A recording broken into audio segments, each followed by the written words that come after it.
Hello everyone, सभी को नमस्कार प्रणाम।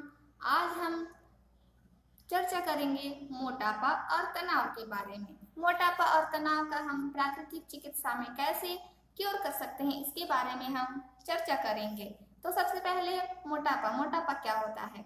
तो मोटापा अर्थात शरीर के भार में जब आवश्यकता से अधिक वृद्धि होने लगती है तो इसे मोटापा की श्रेणी में रखा जाता है। चिकित्सा विज्ञान के अनुसार चर्बी में की अधिकता ही मोटापा कही गई है। हमारी ऊंचाई और आयु के अनुसार औसत वजन में यदि 20% की अधिकता हो जाए तो इसे मोटापा कहा जाता है। शरीर में जब अनियमित एवं अनियंत्रित मात्रा में वसा जमा होने लगती है तब मोटापे की समस्या पनपने लगती है। इससे शरीर के विभिन्न संस्थानों जैसे कि हमारा हृदय, रक्त परिसंचरण तंत्र, श्वसन एवं उत्सर्जन तंत्र पर आवश्यकता से अधिक दबाव पड़ने लगता है, जिससे जो हमारी चयापचय की क्रिया होती है उससे संबंधित अनेक प्रकार की घातक बीमारियां हमारे शरीर में घर कर जाती हैं, जैसे कि मधुमेह, उच्च रक्तचाप, हृदय रोग, अर्थराइटिस, गठिया, हर्निया, वेरिकोज वेन, ब्रोंकाइटिस, चर्म रोग, पथरी इत्यादि। इनके परिणाम स्वरूप व्यक्ति में तेजस्विता की कमी हो जाती है, मानसिक सुस्ती आ जाती है और अवसाद बना रहता है। अब मोटापे का मुख्य कारण क्या है? तो मोटापा मुख्यतः अत्यधिक मात्रा में चिकने पदार्थों का सेवन और व्यायाम व मेहनत की कमी के कारण उत्पन्न होता है। समस्या केवल अत्यधिक मात्रा में भोजन ग्रहण करने की नहीं है, बल्कि गलत प्रकार के आहार लेने की भी है। अत्यधिक वसा, मसाले, शर्करा युक्त भोजन, मिठाइयाँ और रिफाइंड निर्मित आहार से भी शरीर के वजन में वृद्धि होने लगती है। इसके विपरीत ऐसा भोजन जिसमें अनाज, फल एवं सब्जियों की बहुलता हो वह शरीर के भार को संतुलित रखता है तथा हमारे स्वास्थ्य को सर्वोत्तम बनाए रखता है।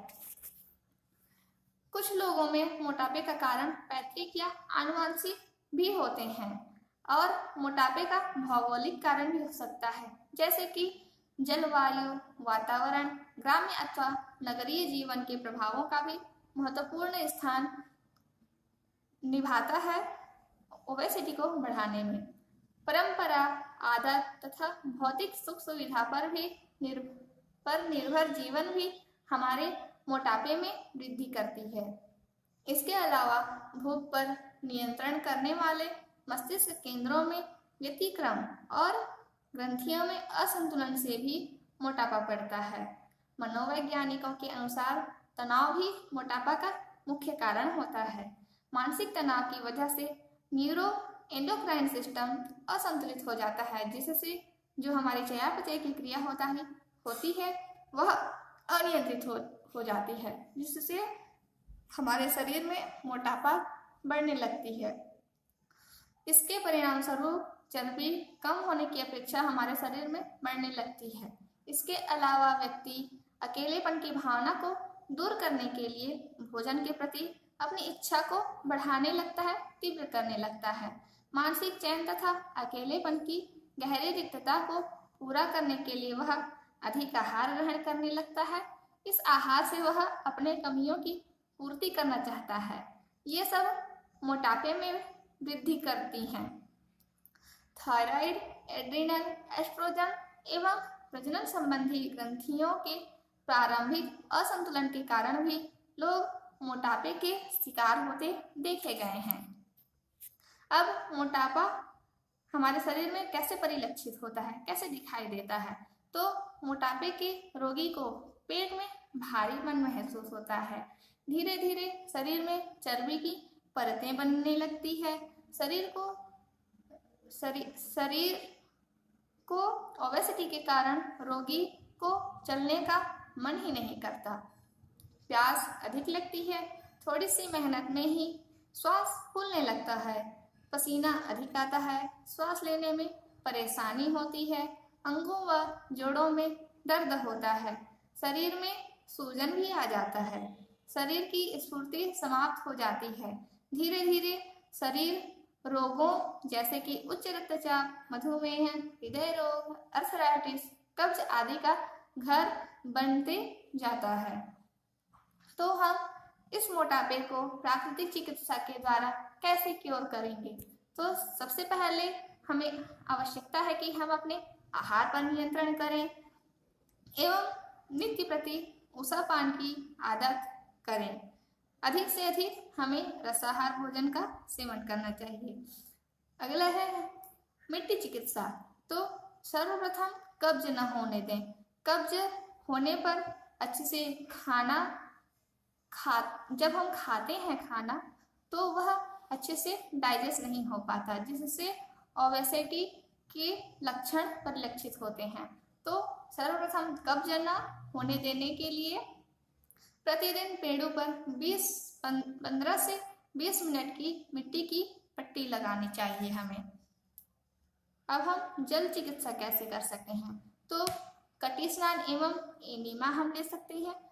प्रतिदिन गर्म पाद स्नान और कमर की गीली लपेट दिन में 2 बार ले सकते हैं। सप्ताह में 1 दिन पूरे शरीर की गीली लपेट व भाप स्नान ले सकते हैं। रात को लंबे समय के लिए सामान्य डूब स्नान ले सकते हैं। अगला है सूर्य एवं मालिश चिकित्सा। तो सूर्य चिकित्सा में लाल रंग के तेल से पीठ व हमारे पूरे शरीर की मालिश करनी चाहिए।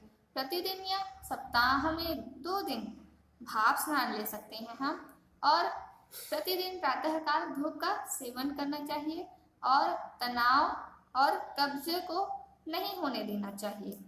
अगला है उपवास। तो उपवास और रसाहार का हम कड़ाई से पालन करके ओबेसिटी को क्योर कर सकते हैं और हमारे भोजन में अत्यधिक रेशेयुक्त खाद्य पदार्थों का सेवन करके हम इसे क्योर कर सकते हैं। अगला है वायु चिकित्सा। तो वायु चिकित्सा पवन स्नान या टहलना ओबेसिटी के लिए बहुत ही लाभदायक होता है। इन सभी के अलावा बिना भूख के खाने की आदत का हम परित्याग करें।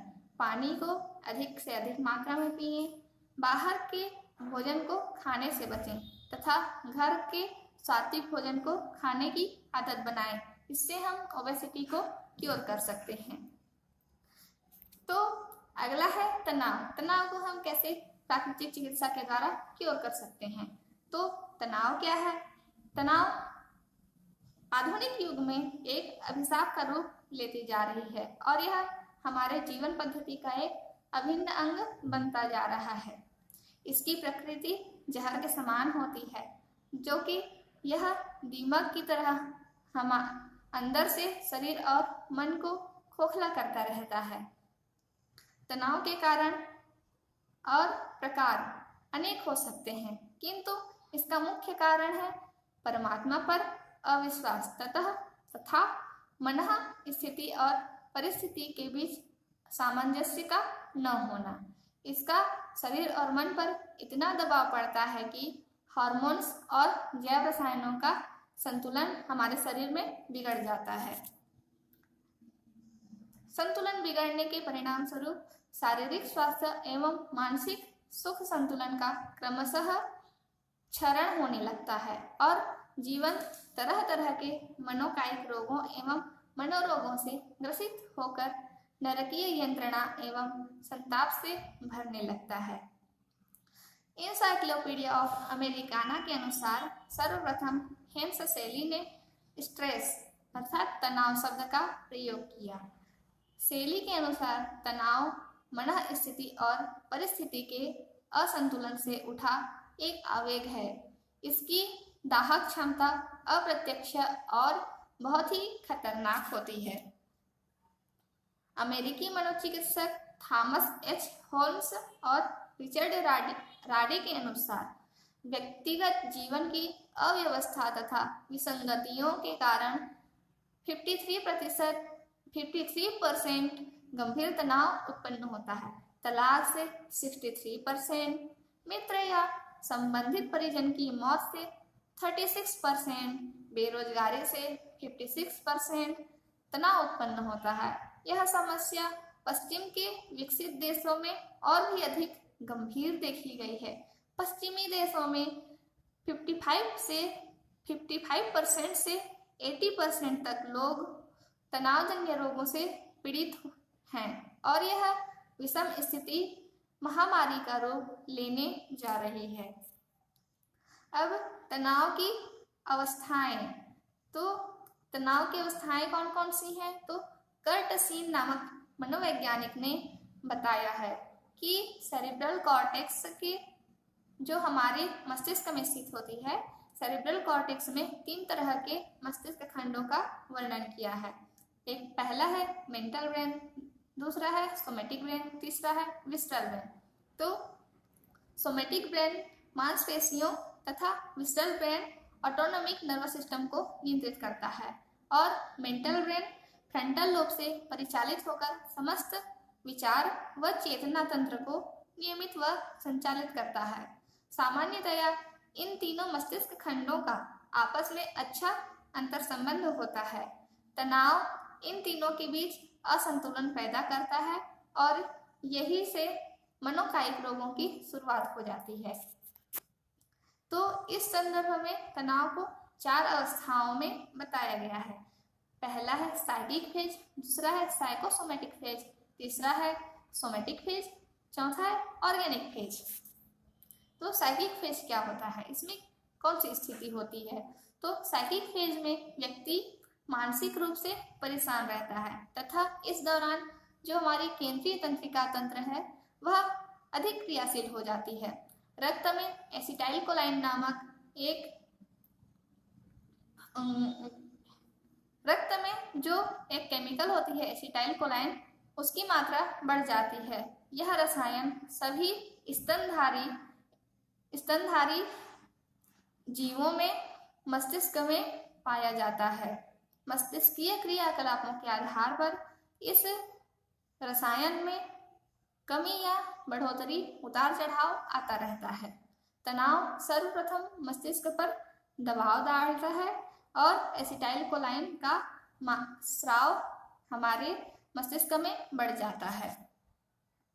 इससे हम में उद्विग्नता, अति उत्साह, चिंता व अनिद्रा जैसे विकार उत्पन्न होने लगते हैं। यह अवस्था कुछ दिनों से कुछ महीनों तक चलती है। इसके बाद आता है साइकोसोमेटिक फेज। साइकोसोमेटिक फेज जो कि साइकिक फेज के कुछ महीनों की स्थिति यदि और लंबी हो गई तो यह साइकोसोमेटिक अवस्था में परिवर्तित हो जाती है। इस अवधि में हम में हाइपरटेंशन, कपकपी तथा हृदय की धड़कन बढ़ने लगती है। अगला है सोमेटिक फेज। तो सोमेटिक फेज कैसे होती है? सोमेटिक फेज में कैटेकोलामाइन्स अधिक स्रावित होता है। कैटेकोलामाइन्स में 3 हार्मोन आते हैं। पहला है नॉरएड्रेनालिन, दूसरा है एड्रेनालिन, तीसरा है डोपामाइन। तो तनाव से इन हार्मोन्स के स्तर में वृद्धि हो जाती है। नशे का प्रयोग भी इनकी मात्रा को बढ़ा देता है। सर्दी, गर्मी, दर्द आदि से उत्पन्न तनाव में नॉरएड्रेनालिन का स्राव बढ़ जाता है। इससे मूत्र विसर्जन के समय जलन महसूस होती है। अगला है ऑर्गेनिक फेज। यह तनाव की अगली स्थिति होती है। इसमें तनाव शरीर की प्रतिरोधी क्षमता पर बहुत बुरा प्रभाव डालता है। तनाव इस अवस्था में आकर मधुमेह, दमा तथा हृदय रोग का रूप धारण करने लगता है। इस दौरान डोपामाइन के बढ़ने से व्यवहार में भी गड़बड़ी पाई जाती है। अगला है इनके कारण क्या होते हैं।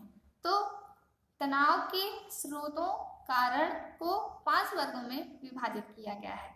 पहला है जीवन के बड़े परिवर्तन, जैसे कि शादी, तलाक, स्कूल की शुरुआत या अंत, घर को छोड़कर बाहर निकलते बच्चे और रिटायरमेंट आदि। इन सब से तनाव उत्पन्न होता है। दूसरा है अप्रत्याशित जीवन की घटनाएं, जैसे कि अप्रत्याशित वियोग, नौकरी का अचानक छूट जाना, बड़ी दुर्घटना, घातक रोगों का पता चलना, इन सब से उत्पन्न तनाव होता है। तीसरा है क्रमिक रूप से घटित होती समस्याएं, जैसे कि दैनिक भागदौड़, नौकरी और घर के तनाव, स्कूल और प्रतियोगिता आदि। चौथा है व्यक्तित्व संबंधी समस्याएं, जैसे कि अल्प संवाद यानी कि कम बात करना, निम्न आत्मसम्मान, असुरक्षा की भावना बना रहना, आत्मविश्वास का अभाव होना और दुर्बल निर्णय क्षमता और असफलता का भय, इन सब से भी तनाव उत्पन्न होता है। पांचवा है विचार व भाव के द्वंद्व, मूल्य आधारित, जैसे कि क्रांतियां, टूटे घर, नैतिक दुविधाएं जैसे कि धोखा या असफलता, और अभिभावक माता पिता का दबाव बनाम आत्मचेतना इत्यादि, इन सब से भी तनाव हमें उत्पन्न होता है। अब तनाव के लक्षण हमारे शरीर में कैसे दिखाई देते हैं? तो तनावपूर्ण स्थिति से निपटने की व्यवस्था प्रकृति ने मनुष्य शरीर में दे दी है, लेकिन बार बार लंबे समय तक तनावपूर्ण स्थिति के बने रहने के कारण यह व्यवस्था बिगड़ जाती है, क्योंकि इस अवस्था में हार्मोन्स का स्राव अनावश्यक एवं अधिक मात्रा में बढ़ने लगता है, जो शरीर के विभिन्न अंग अवयवों पर दुष्प्रभाव डालता है। मांसपेशियों में खिंचाव, पेट दर्द, कंधे व पैर में दर्द, दस्त, सांस लेने में तकलीफ, मूत्र व हृदय गति की अनियमितता, थकान, सिर दर्द आदि शारीरिक लक्षण दिखाई देते हैं।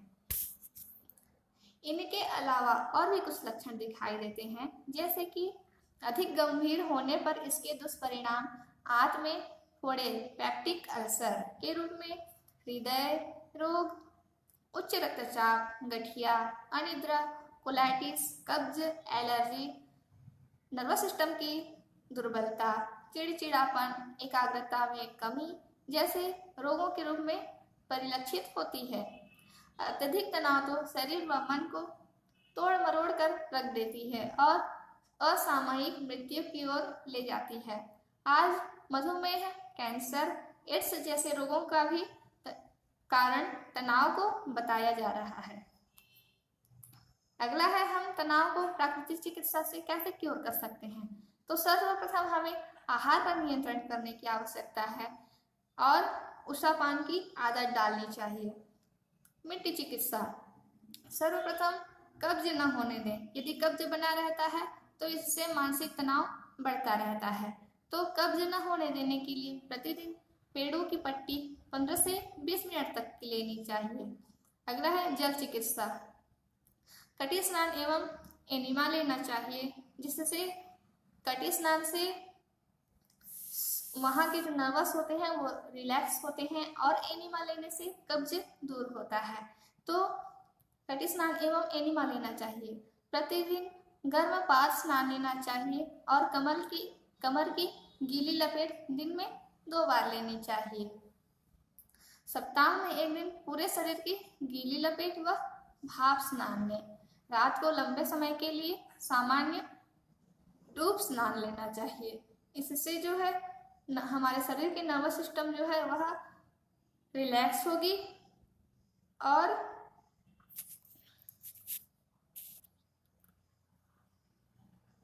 नर्वस सिस्टम के रिलैक्स होने पर जो हमारी ग्रंथियां हैं वो अच्छे से हार्मोन स्राव कर पाएंगी, जिससे हमारा स्ट्रेस कम होगा। अगला है सूर्य चिकित्सा। तो प्रातःकाल धूप का सेवन करना बहुत ही लाभकारी बताया गया है। अगला है उपवास। उपवास में हम उपवास और रसाहार का कड़ाई से पालन कर सकते हैं और रेशेयुक्त खाद्य पदार्थों को अधिक मात्रा में सेवन कर सकते हैं, जिससे कब्ज न हो। वायु चिकित्सा में हम पवन स्नान या टहलना बहुत ही लाभदायक बताया गया है, क्योंकि सुबह सुबह टहलने से जो हमारी मस्तिष्क होती है उसे शांति प्रदान होती है। इसके अलावा यौगिक श्वसन विशेष लाभकारी होता है। तो इन सब के द्वारा हम स्ट्रेस को क्योर कर सकते हैं। धन्यवाद।